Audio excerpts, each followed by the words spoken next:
नमस्कार, आप देख रहे हैं न्यूज़ वन इंडिया। मैं हूं आपके साथ पंकज यादव। करते हैं बुलेटिन की शुरुआत बड़ी खबर के साथ। लखनऊ से बड़ी खबर, जहां पर उपचुनाव को लेकर बीजेपी ने बनाई है रणनीति और उपचुनाव वाली सीटों पर पूरी फौज उतारने की तैयारी है और बड़े पैमाने पर सांसद विधायकों को चुनाव में लगाया जा रहा है। जनप्रतिनिधियों को मंडल और शक्ति केंद्र स्तर पर जिम्मेदारी दी गई है।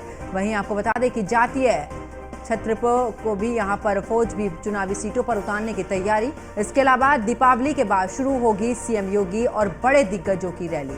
तो बड़ी खबर आपको बता रहे, जहां पर बता दें कि जातीय छत्रपों की फौज भी चुनावी सीटों पर उतारने की तैयारी इस दौरान की जा रही है। दीपावली के बाद शुरू होगी सीएम और कई ऐसे बड़े दिग्गज जिनकी रैलियां दीपावली के बाद शुरू होगी। तो उपचुनाव को लेकर बीजेपी ने बनाई है रणनीति और इस रणनीति के तहत बीजेपी लगातार काम भी कर रही है।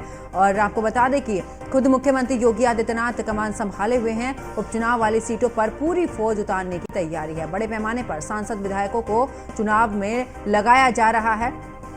इसके अलावा आपको बता दें कि जनप्रतिनिधियों को मंडल और शक्ति केंद्र स्तर पर जिम्मेदारी दी जा रही है। तो जातीय छत्रपों को भी फौज भी चुनावी सीटों पर उतारने की तैयारी, जहां पर दीपावली के बाद शुरू होगी सीएम और बड़े दिग्गजों की रैलियां। तो चुनाव को लेकर बीजेपी ने रणनीति यहां पर बनाई है। वहीं आपको बता दें कि इस दौरान उपचुनाव वाली सीटों पर पूरी फौज उतारने की तैयारी भी की जा रही है। तो बड़े पैमाने पर सांसद विधायकों को चुनाव में लगाया जा रहा है। तो जनप्रतिनिधियों को मंडल और शक्ति केंद्र स्तर पर जिम्मेदारी दी जा रही है। तो जातीय छत्रपों की यहां पर फौज भी चुनावी सीटों पर उतारने की तैयारी।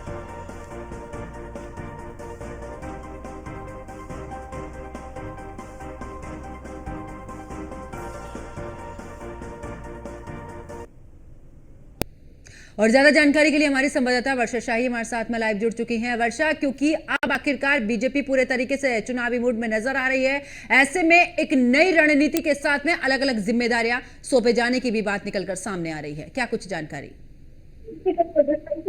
लगातार अपनी रणनीति को लेकर आगे बढ़ रही है, तो साफ तौर पे अपनी रणनीति को लेकर आगे बढ़ रही है। उसमें साफ तौर पे अब एक चीज साफ हो चुकी है कि बीजेपी उपचुनाव को जीतना चाहती है।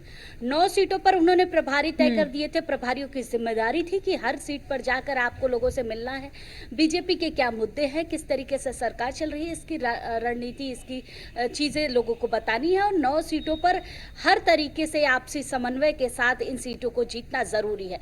उत्तर प्रदेश के मुख्यमंत्री योगी आदित्यनाथ ने जब से उपचुनाव की अपनी पूरी कमान को हाथ में लिया है, ये साफ हो चुका था कि रणनीति एक बेहतर तरीके से सामने देखने को मिलेगी और उसी को लेकर अब जिम्मेदारी भी तय हो रही है। लगातार जितने भी सांसद विधायक हैं उनको भी जिम्मेदारी दी जा रही है कि सभी 9 सीटों पर आप जाएं और किस तरीके से मंडल स्तर पर, बूथ स्तर पर और सभी कार्यकर्ताओं के साथ बैठे जिम्मेदारी अपनी देखें कि कैसे आपको इन सीटों पर चुनाव को जीता जा सकता है और कैसे एक बेहतर रणनीति के साथ ही आगे बढ़ा जा सकता है। क्योंकि देखिए, बीजेपी लगातार अपनी रणनीति के लिए जानी जाती है, तो जाहिर सी बात है उनकी इस बार की रणनीति काफी तगड़ी हो सकती है। क्योंकि लोकसभा में जिस तरीके का परिणाम आया है उसको लेकर नाखुश बीजेपी दिखाई दी, लेकिन जिस तरीके से लगातार अब 9 सीटों पर जो उपचुनाव है उसको लेकर एक बेहतर रणनीति जो तैयार की जा रही है, उसमें साफ हो चुका है कि हर प्रतिनिधि, चाहे वो सांसद, बिल्कुल। और वर्षा, अक्सर हमने ये भी देखा कि इस बार जब लिस्ट सामने आई है तो पूरे तरीके से, जैसे कि हम समाजवादी पार्टी की अगर बात करें, पीडी का फॉर्मूले को लेकर पूरे तरीके से उसी पर प्रत्याशी उतारे हैं कि आखिरकार कौन सी सीट पर किसका वर्चस्व ज्यादा हो सकता है। लेकिन ऐसे में बीजेपी ने भी खास करके ध्यान रखा जातीय समीकरण का, और इसी के तहत हमने देखा है कि जो अगर हम करहल सीट की बात करें, क्योंकि वहां से तेज प्रताप यादव वहां से चुनाव लड़ रहे हैं, ऐसे में उन्होंने उन्हीं के जीजा को, यानी कि धर्मेंद्र यादव के जीजा को वहां से उतार दिया है। परिवारवाद एक तरफ के जहां बीजेपी कहती है, तो वही दूसरी तरफ परिवार के लोगों को आमने सामने किस तरीके से खड़ा करना है और किस तरीके से इस दौरान वोटों को छिटकाना है, ये बहुत भली भांति जानती है बीजेपी, और यही रणनीति।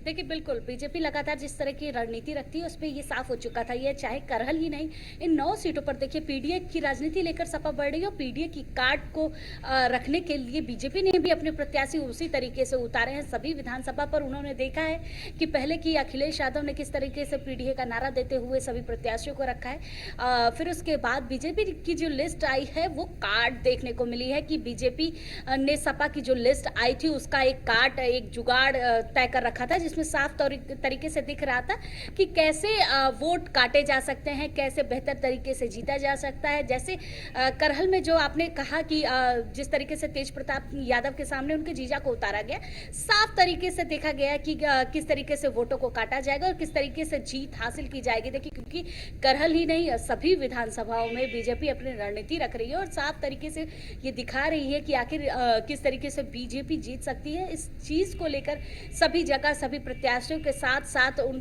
समन्वय स्थापित हो सके, सभी जिलाध्यक्षों से बातचीत, उसके साथ साथ विधानसभा के सभी विधायक सांसदों की अलग जो जिम्मेदारी तय की गई है कि एक विधानसभा में इतने विधायक जाएंगे, इतने सांसद जाएंगे जो जीत स्थापित कराएंगे और लोगों से मिलेंगे, बातचीत करेंगे। प्रभारी मंत्रियों को भी एक बड़ी जिम्मेदारी दी गई है जिस तरीके से कि इस बार जीत होनी चाहिए और हर चीज मुख्यमंत्री के हाथ में। तो जाहिर सी बात है जीत का एक बड़ा लक्ष्य लेकर और बिल्कुल। और वर्षा अगर बात करें तो कहीं ना कहीं लोकसभा चुनाव से भी सीख ली है बीजेपी ने, क्योंकि कुछ ऐसे नेता भी रहे जिन्हें जनता पसंद नहीं करती थी, जनता के बीच में नहीं जाते थे। ऐसे में कई ऐसे नेता रहे हैं जिनको कि रिपीट में भी टिकट दिया गया, लेकिन इस बार खास करके ध्यान रखा गया और जिम्मेदारी दी जा रही है बार बार जब से लोकसभा के चुनाव हुए हैं कि आप जनता के बीच में जाइए, जनता के बीच में उनकी समस्याएं सुनिए, उनसे इंटैक्ट करिए, कम से कम जनता आप पर विश्वास करे और आपको जनता पहचाने। और यही वजह है कि अब अलग अलग स्तर पर सभी को अलग अलग जिम्मेदारियां सौंप रही है बीजेपी।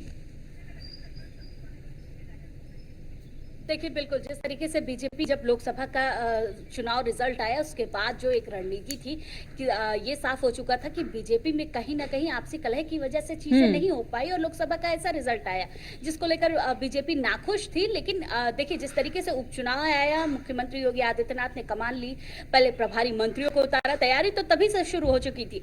प्रभारी मंत्रियों को उतारने के बाद एक साफ निर्देश दिया गया था कि आपको सभी के घरों पर जाना है और बीजेपी के लक्ष्य और क्या चीजें चल रही है उसके बारे में लोगों को बताना और आपसी समन्वय के साथ। देखिए क्योंकि आपसी कलह की बात लगातार लोकसभा के चुनाव में बीजेपी के बीचों में देखी जा रही थी, तो उस चीज को खत्म करने के लिए मुख्यमंत्री ने साफ निर्देश दिया था कि आप एक समन्वय स्थापित करके अपने सभी लोगों के साथ आगे बढ़ेंगे। और जिस तरीके से प्रभारी मंत्रियों को भी लगातार चेंज किया गया क्योंकि रिपोर्ट आती थी, रिपोर्ट आने के बाद देखा जाता था कि किस तरीके से किस प्रभारी मंत्री ने किस जिले में कितना काम किया है, अपने प्रभारी क्षेत्र में किससे मिले, कैसे उन्होंने काम किया है, क्या चीजें रही।